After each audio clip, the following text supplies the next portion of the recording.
Most business owners dream of growth, but growth can become a trap. More locations, more employees, more customers, more complexity.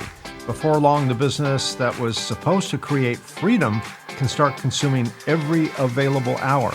So the real question is not just, how do I grow? It's, how do I grow without building a business that depends entirely on me? Welcome, or hopefully welcome back to The Reluctant Entrepreneur. My guest today is Dr. Tom DuFore, founder and CEO of Big Sky Franchise Team. Tom has spent more than 2 decades helping business owners think beyond the single location owner-dependent model and explore whether franchising could be a path to smarter, more scalable growth. Through Big Sky Franchise Team, Tom and his team help entrepreneurs determine whether their business is truly franchisable and to build the systems needed to replicate success, and how to avoid the common mistakes that can turn growth into chaos.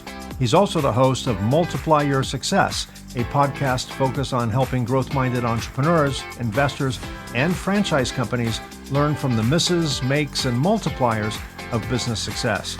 Today, we're going to learn about Tom's own entrepreneurial journey, what he's learned from helping literally hundreds of companies expand, why franchising is often misunderstood, and what business owners should think before they try to multiply what they've built.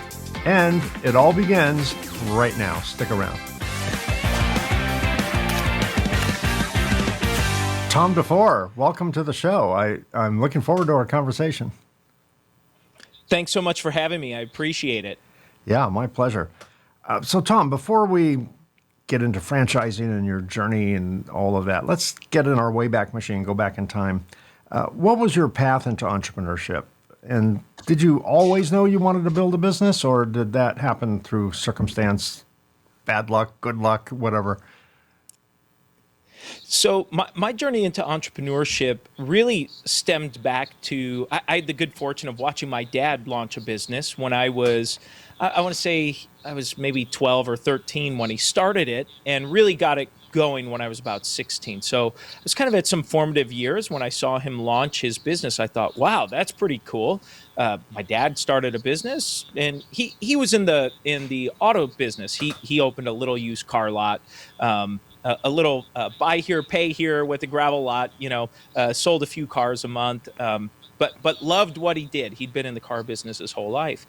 And so that is what sparked the bug of wanting to go into business for myself. And then had a great mentor in college who was a very successful entrepreneur, had built and sold several ventures, and really inspired me to say, oh, here's another person I had a chance to meet that went and started their own business. And the final piece for me is I consider myself a pretty patriotic person, and I love the idea of the American dream. And so for me, I consider having the opportunity to be alive at this time in history and to be living in the United States at this time in world history where you can go start a business, you get an idea, and you can start it today or tomorrow. That's amazing. And so I felt like I would not be giving myself a full shot if I didn't at least try at least once to go out and start my own business. So that's kind of maybe a historical and philosophical background there. I love the patriotism aspect. I travel for a living. I'm routinely all around the world. And in terms of Western countries, Asian countries can be a little bit different, but in terms of Western countries, I think the United States has the lowest barrier to entry for entrepreneurship. Yes, it's not easy. Let's just put that on the table. They're not like just handing out, wheelbarrows full of cash for you. But in terms of regulation and taxes and obstacles, government obstacles, societal obstacles, it's a fraction of that, for example, compared to Europe. And even other countries in our hemisphere. It's easier than pretty much any other country in the world. Now, I say that, and you look at China, everyone in entrepreneurs in China. Everyone in entrepreneurs in China, of course they are. Everyone in China is an entrepreneur. It's, the bottle, the genie bottle opened, the genie came out of the bottle, in the 70s-ish. It became very capitalistic, even for a communist society. And everyone jumped on that bandwagon. We didn't quite have that explosion because we've always been very entrepreneurial in this country. So it's interesting to see the difference. But I do believe that we are fortunate as entrepreneurs to be in this country that really encourages and roots for entrepreneurs, right? We like to see the small business make it. And then once it makes it, we like to tear it down. But that's a whole nother story. It's a human behavioral issue we can't solve on this show. You spent years in the franchise world before founding Big Sky franchise team. What made you decide that it was time to step out and build your own company? Well, that's a great question. And I wish I had this great epiphany moment that I could share with you and your audience. But it's not quite, to me, it's not quite like a Hollywood story type of a deal. From my vantage point, I'm that quintessential technician. I loved my craft. I had the good fortune of my first job being right out of college, working at a management consulting company that specialized in doing this, helping companies franchise their business. Did that for many years, and I fell in love with it. It married these ideas of helping successful entrepreneurs to expand, and the way you expand is by helping budding entrepreneurs start their own business in this franchise. It said, oh my word, this is a beautiful arrangement. And as a consultant, there's always a running joke, maybe not as public, but at least behind the scenes, it says if you're not getting regular job offers, you're probably not a very good consultant. And so the idea is that I would get offers from clients and eventually got hired away full time and went to work for a client of mine for a few years and helped them grow tremendously nationally, take a regional brand and grow nationally. And then an old colleague of mine called and said, hey, I'm thinking about I've started a business. I need someone to kind of come in and help me out with it. And so that's what led me to jump in and say, okay, I think that sounds great. Let's give it a shot. And helped run and work in that business for about 4 years. And it like a lot of partnerships, we had a difference in vision and values, and we thought we were aligned. And over that course, realized that we had different visions for where we saw this going, and decided to split amicably, in very good terms, but decided it was time to go. And that's when I launched Big Sky, and have since owned other franchise companies. I've owned two different franchise companies, and been involved in a whole lot of other opportunities along the way. Interesting. Are you in Montana by chance? I'm just seeing the name Big Sky, and I'm trying to associate that with something. Montana is known as, I think, the Big Sky State, but I don't know. Are you there, or is it just coincidence? I am not in Montana, and but it's a great story. It's a great conversation starter. Yeah. And so the idea for Big Sky came from helping entrepreneurs grow their business, and really thinking, if you're going to be thinking about franchising, you have to be thinking big. You have to be thinking big. The sky has no limits as an idea, and then franchising is our specialty, and wanted our people to know that it's we're team oriented. We're on the team with our clients, not some consultant or some group or something like that. To me, it creates a barrier. So it was more of this figurative Big Sky, kind of idea of that. And then when I Googled and realized, oh, Big Sky country is Montana, I thought, well, there are worse associations. So of course, yes. I love the name, and it makes for a good conversation starter. Yeah, I love to get into the genesis of company names.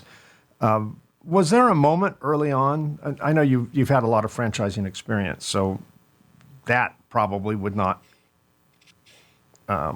create a lot of surprises when you started your own business. But was there a moment early on when you realized this is going to be a lot harder than I thought? Absolutely. I would say one of the first moments when the business launched was I had launched the business, and we had a family wedding that was my wife's closest cousin growing up, and she lived in France. And I knew that at some point there was going to be a wedding in France or Europe so at some point. Well, it just happened to be a few months into launching the new business.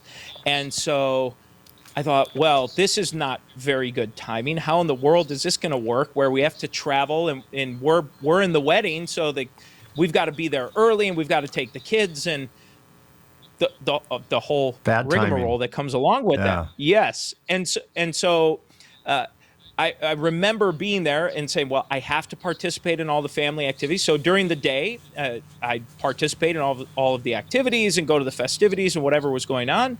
And then in late night, because of the time difference in France to the US, and especially in the central and mountain and western US Pacific time, I'd stay up and follow up and make my phone calls and do my work from about 10 p.m. until 2 or 3 in the morning. And at that moment, I realized, oh, right, this is the big difference between being the owner, the founder, or entrepreneur of your business and taking a vacation to a family wedding in France. That's just two different things. Yeah. Yeah.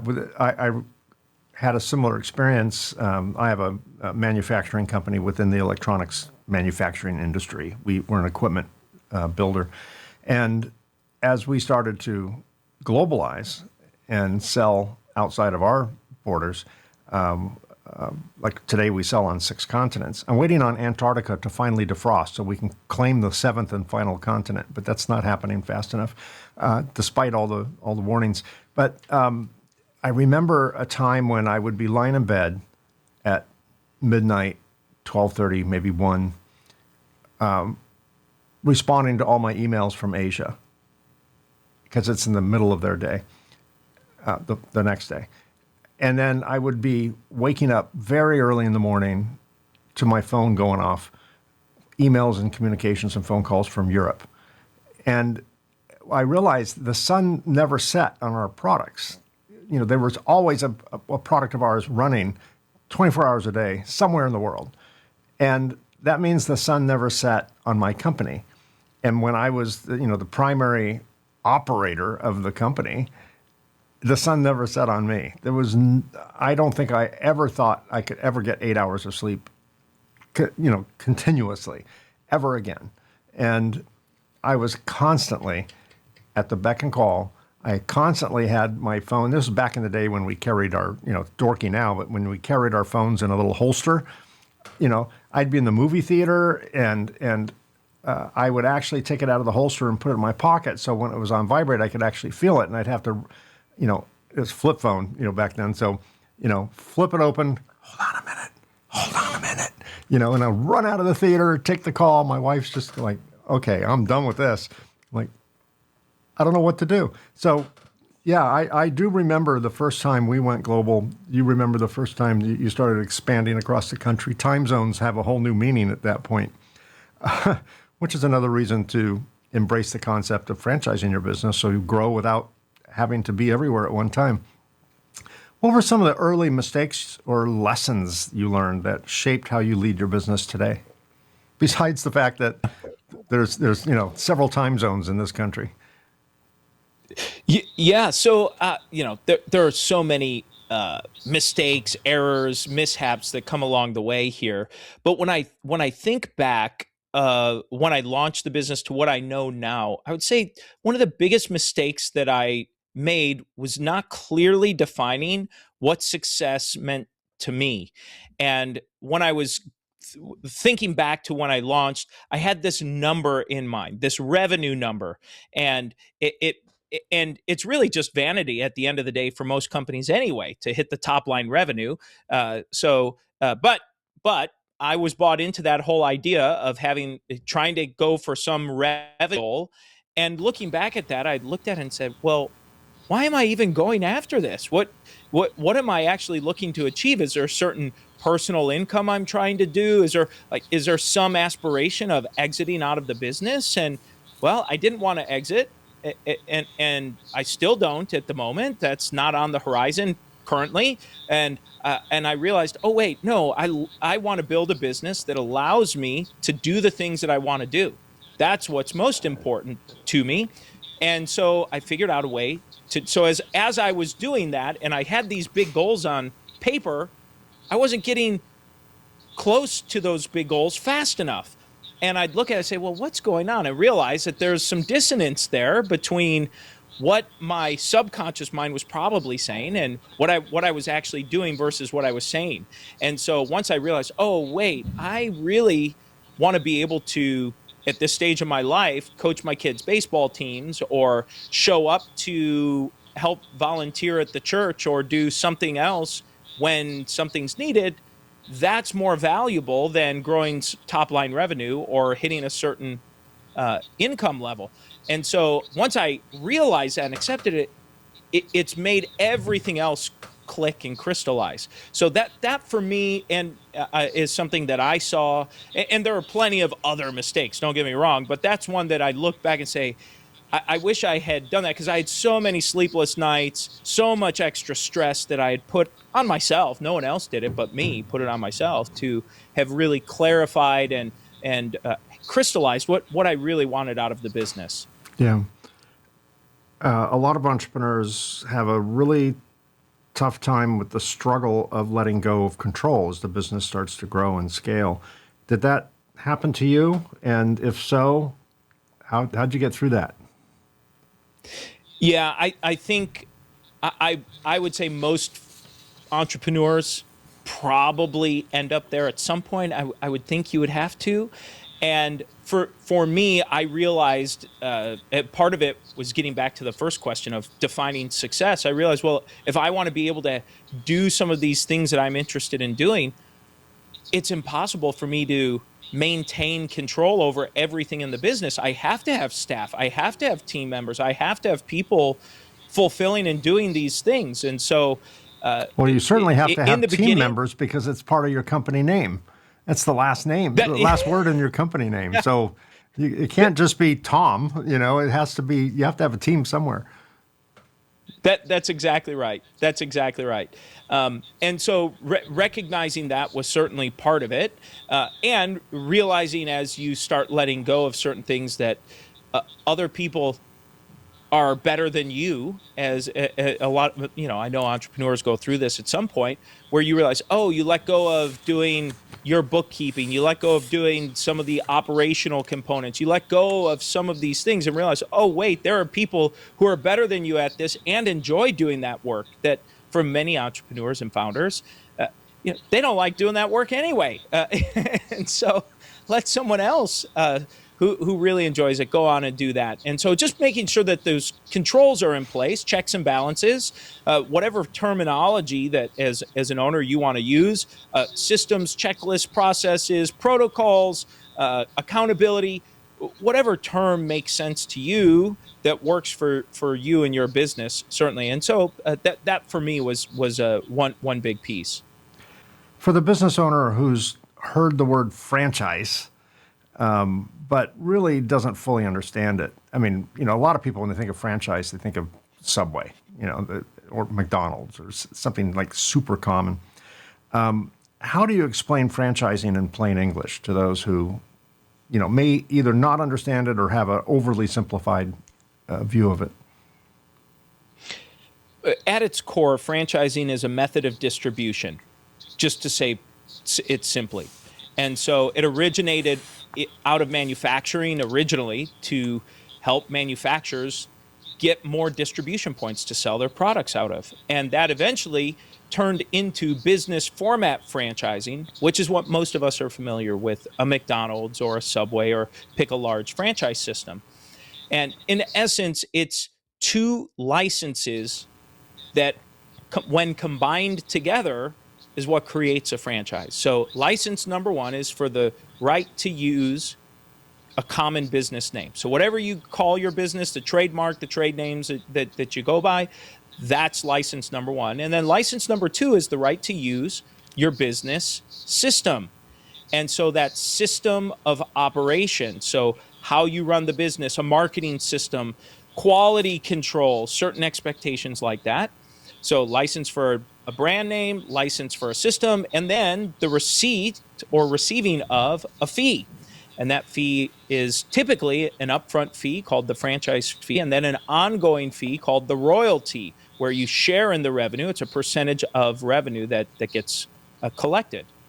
Yeah. Yeah, that makes a lot of sense. What makes a business franchisable? I own a factory. That would be very difficult to franchise. You too can build equipment for the electronics industry. Sign up now. Operators are standing by. That's not real franchisable. But in your experience, besides the usual suspects, the Subways, the restaurant models, or whatever, what types of businesses are franchisable that maybe we don't even consider they could be?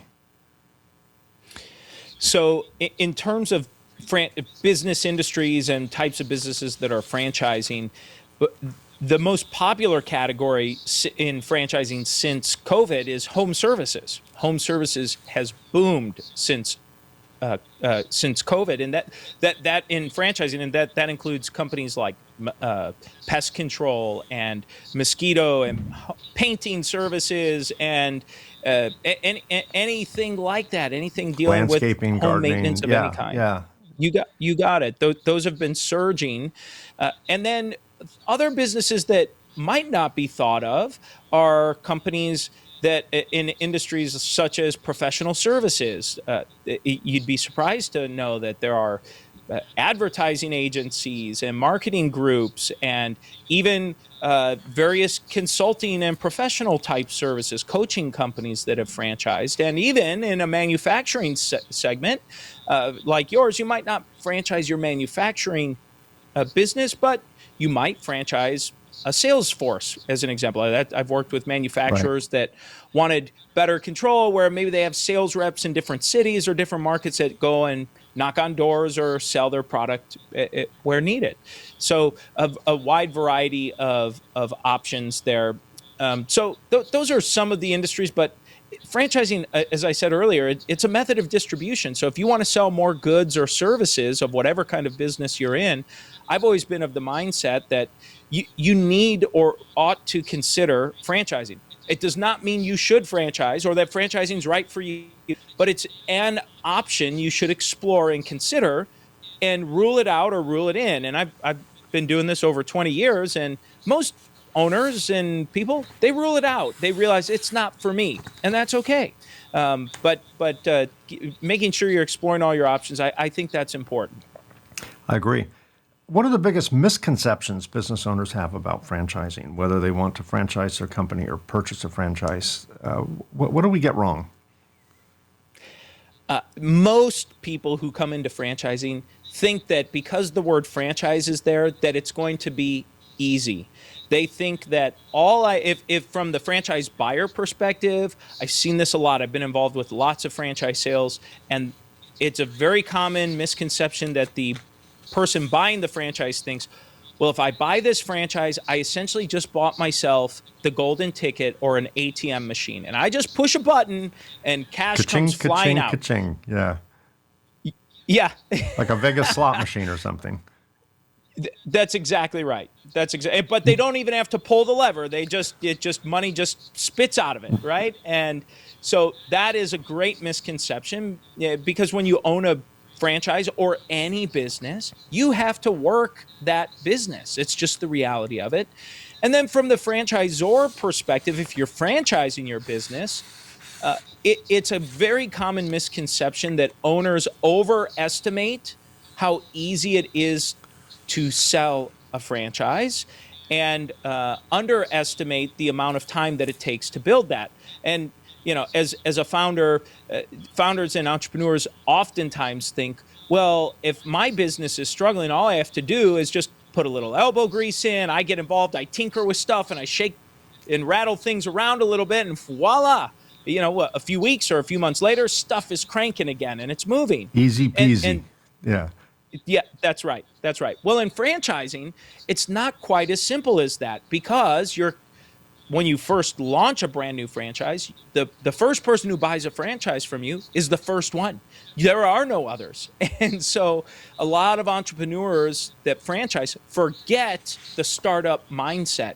You have to grind, you have to try things, you have to sort through things. It's going to take a while to figure it out.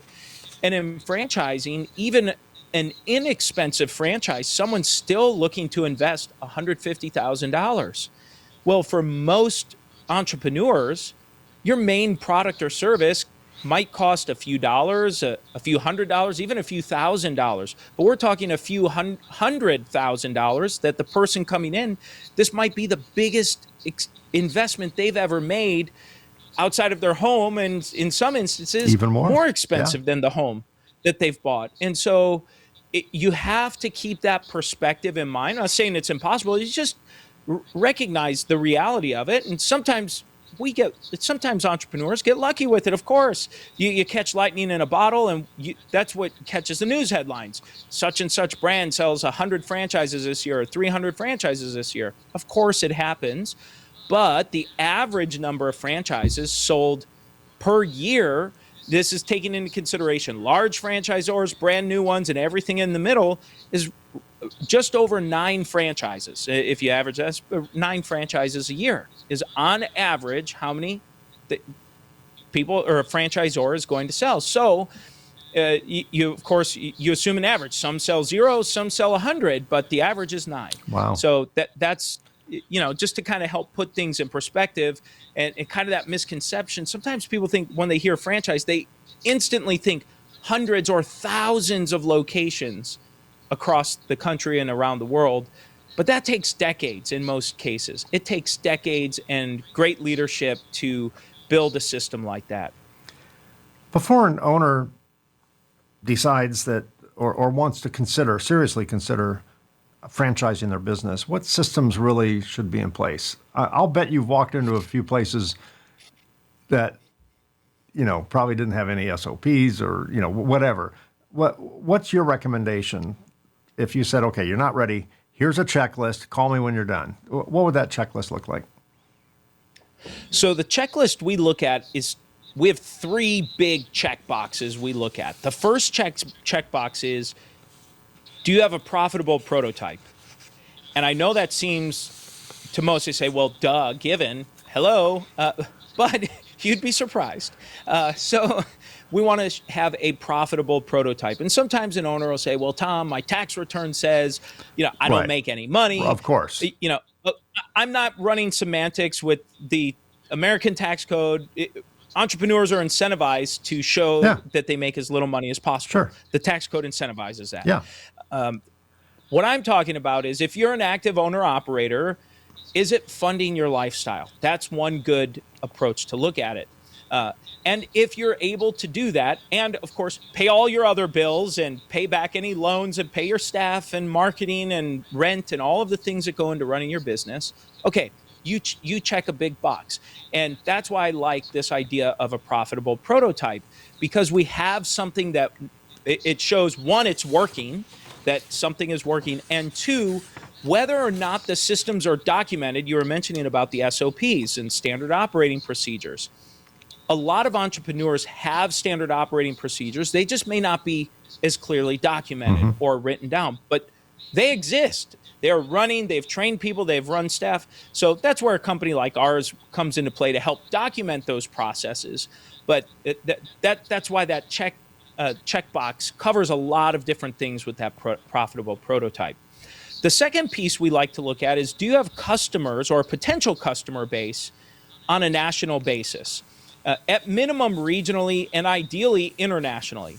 And the reason we look at that is, if you're going to franchise, you want to be able to open up enough franchises that it's worth the time and effort and investment for you to do it. And there are some businesses that are very niche and very focused or regionally focused, where they might not be able to do that. And so sometimes we look at that and say, well, maybe franchising is not the best vehicle. There might be a better alternative for you to go down. And then the third big checkbox we take a look at is, can you teach someone how to do this? And for most entrepreneurs, the real question is, are you willing to teach someone how to do this, or willing to deploy your staff to teach these new franchisees how to run and operate your business? And that's a key component. Now, for example, we have medical oriented franchise. I have clients that are in the veterinarian business, and you have to be a veterinarian to own it. I'm not saying you're teaching someone to be a veterinarian. Okay. Yeah, I don't want my have, plumber working on my dog. Yeah. yeah, exactly. So there are medical schools and universities that grant degrees and institutions that grant certificates of and all kinds of things to give the whatever credentials would be required. But what we're talking about is teaching someone how to run a system, an operating system, a business operation. If you can check those three boxes, very likely your business is franchisable. Now, does that necessarily mean your business should be franchised? No. Does that mean you want to franchise your business? Of course not. But if you can say yes to all three of those, that's a quick litmus test to say, all right, we can kind of jump through that first hurdle to have a more in-depth conversation about how it might fit in. Yeah, that makes sense. A lot of companies have a unique culture. I'm thinking of companies like In-N-Out Burger. Are you blessed? Has God blessed your location with In-N-Out? No, we do not have an In-N-Out near us, but I've been to In-N-Out Burger. Okay, so you know what I'm talking about, right? I know exactly what you're talking about. And I don't even think they have like the best burgers or best fries. It's just an experience. You go there and there's like 35 people behind the counter in immaculate, super clean white uniforms with bright red aprons. And they are all overly friendly.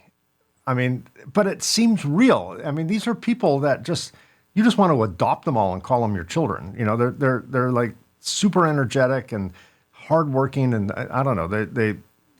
It's just a very unique culture. It's so refreshing in that space compared to like McDonald's or something. So culture is very important. Now, they have not franchised. You know, they're hardcore, like, we own the stores, we don't go everywhere, but where we are, we do great. Okay, fine, that's a good model. If they were to franchise, how should they or any founder looking to franchise their business think about protecting their culture and quality when other people are operating under their brand? So, Mike, that's a phenomenal question. And that is one that comes up often of how do we maintain the integrity of our culture? It's so unique. It can't be recreated anywhere. I've heard that 1,000 times. I'm sure. And the reality is it can be if, and there's a big if that comes after, if you're committed to finding and bringing in the right franchisees into a franchise system. So just like hiring staff, every entrepreneur that's been operating long enough has brought in staff they thought would be a great fit, and they weren't. Sometimes we've all felt rushed where we had to hire staff because we just needed somebody to fill a spot or to do something, and realized, oh wait, we probably should have had a little more qualification than the foggy mirror test. And so same goes for franchising. Is just because someone's check clears at the bank and they've got a pulse does not mean you should sell them the franchise. So are they aligned with your vision, your values, whatever is important to you? Are they committed, as much as you can tell, committed to keeping that culture alive in their operation? And so that's an important piece of it. As the franchise system starts to grow, franchisees and other people in the staff start to get involved with the franchise selection or franchise recruitment process. And so now the franchisees it's very likely that a future or a potential franchise buyer is going to call other franchisees. Well, I've been a franchisee in systems, and I've had other franchisees call clients of mine where when I was a franchisee, I talked to someone on the phone and I call back to corporate. I say, I just talked to so-and-so. I don't know, this person did not seem like a fit. I would literally report back. I say, because I know if they get into the system, that's going to tarnish the brand that I'm representing. Yeah. So the last thing I want is some fool or person coming into our system to mess it up. And then the same for the franchisor, having other people involved. And that's why, to me, that's part of the reason why I like the length of the sales cycle. legally, it has to be at minimum 14 days. There's a cooling off period, a whole disclosure cycle that's required. At minimum, it has to be 2 weeks. But a typical sales cycle on average is about 7 months today, is how long that sales cycle takes. And that is far more appropriate for you to get to know one another, schedule time together, get a pulse for that candidate. So that's selection in I guess I would summarize it as people say in real estate. There are three main rules. Location, location. Right. And in franchising, the three rules are selection, selection, selection. So making sure you're bringing in those right candidates. And in operating a business, those three rules are cash flow, cash flow, cash flow. That's a whole nother subject.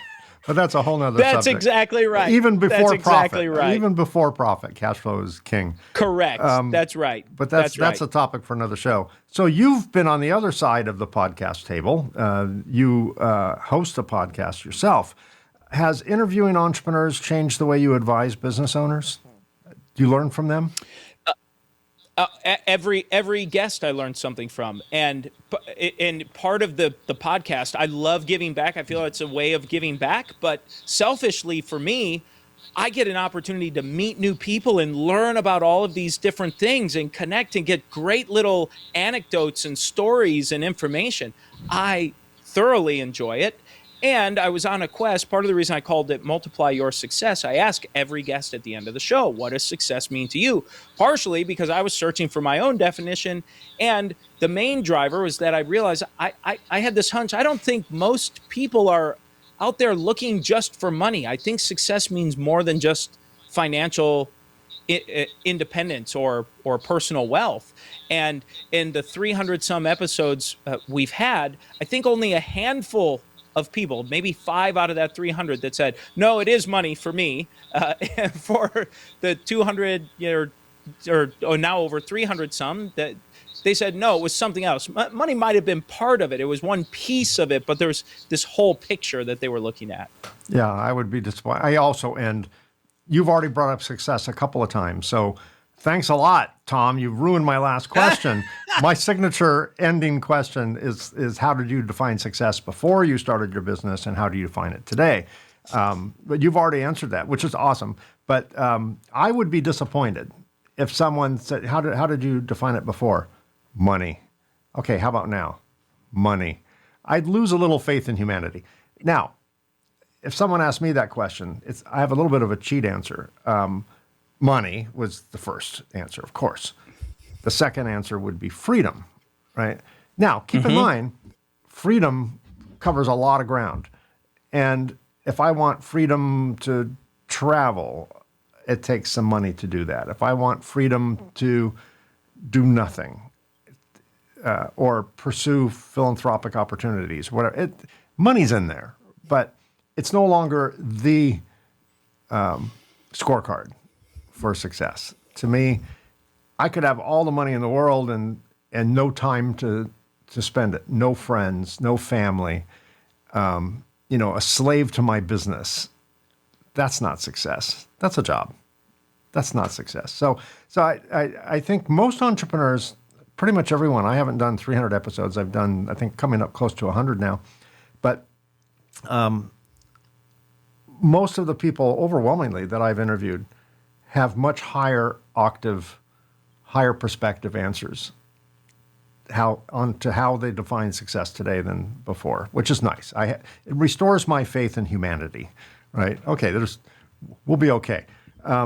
What advice would you give to an entrepreneur who's built something good, but is nervous about taking the next growth step? Yeah, so that owner is one of my drivers for what I do.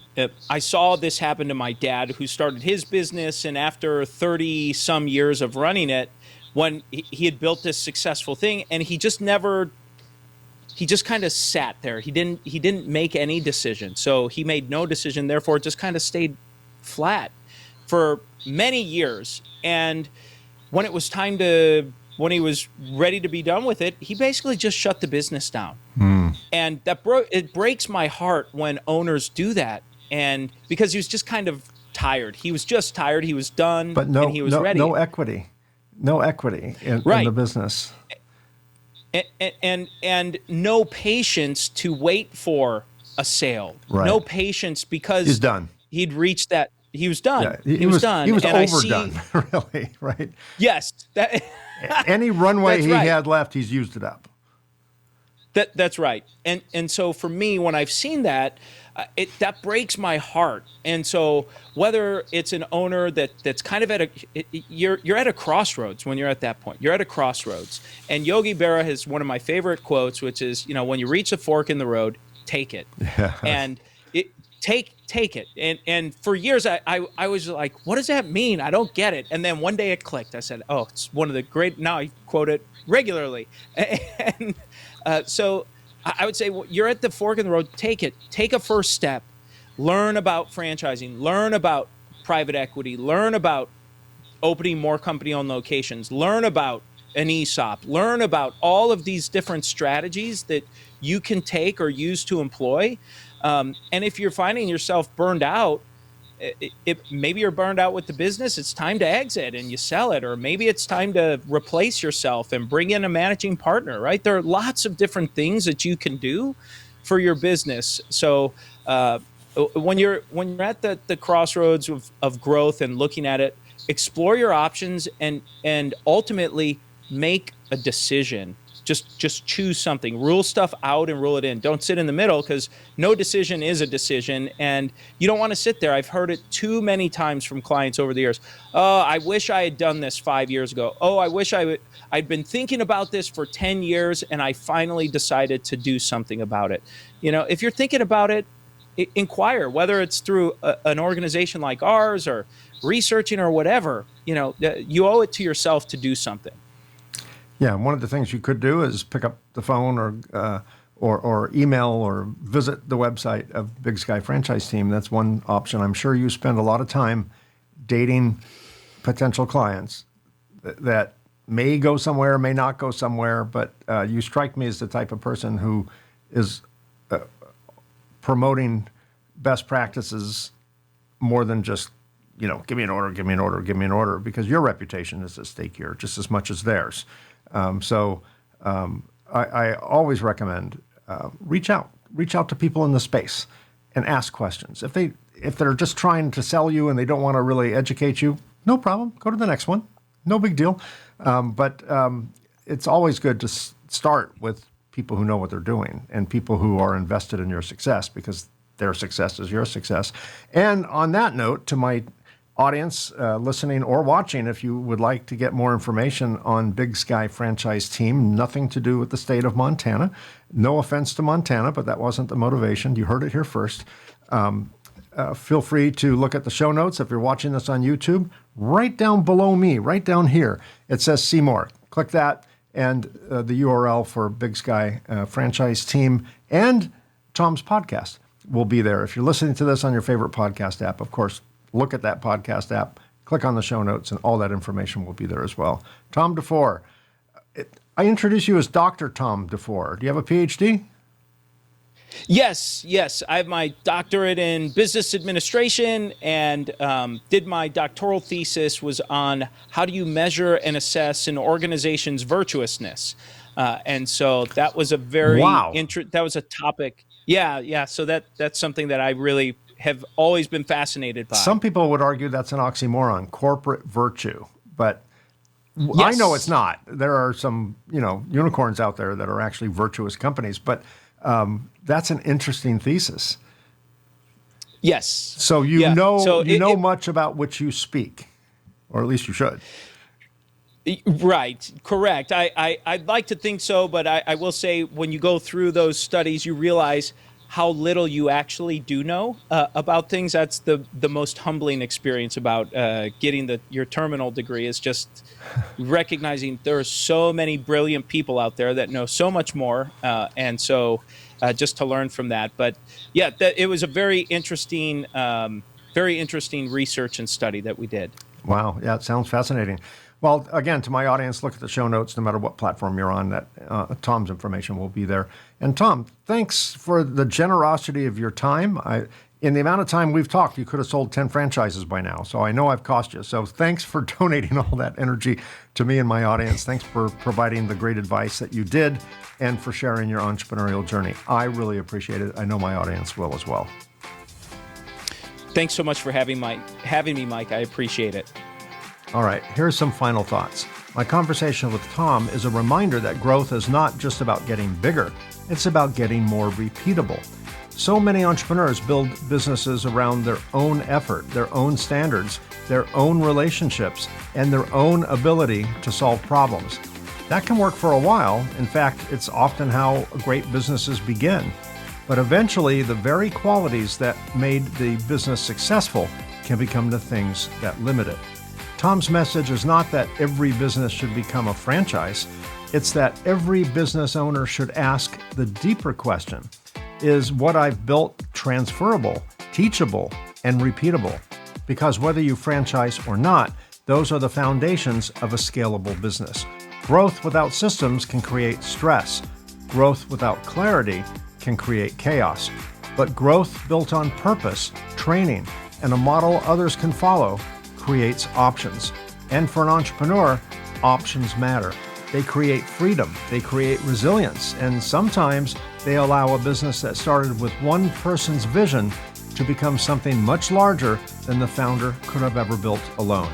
Now, that's a wrap. Thanks for being part of our Reluctant Entrepreneur family. We've been very busy recording future episodes with fascinating guests, so be sure to subscribe to get notified when new episodes drop. If you're an entrepreneur or know someone who would make a great guest, we'd all love to hear from you. Visit reluctantentrepreneur.podcast.com where you can apply or recommend a guest or just learn more about the show.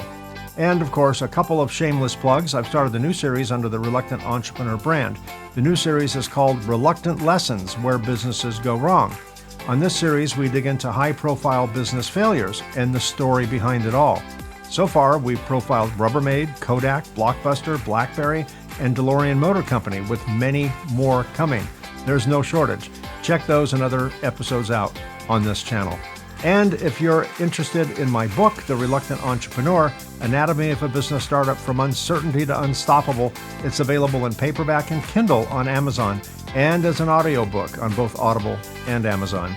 And finally, to everyone listening or watching, if you find yourself stepping into entrepreneurship, whether by choice or by circumstance, remember this: sometimes the path we never planned becomes the journey we were meant to take. Thank you all so much for being here. I truly appreciate you, and I'll see you again soon.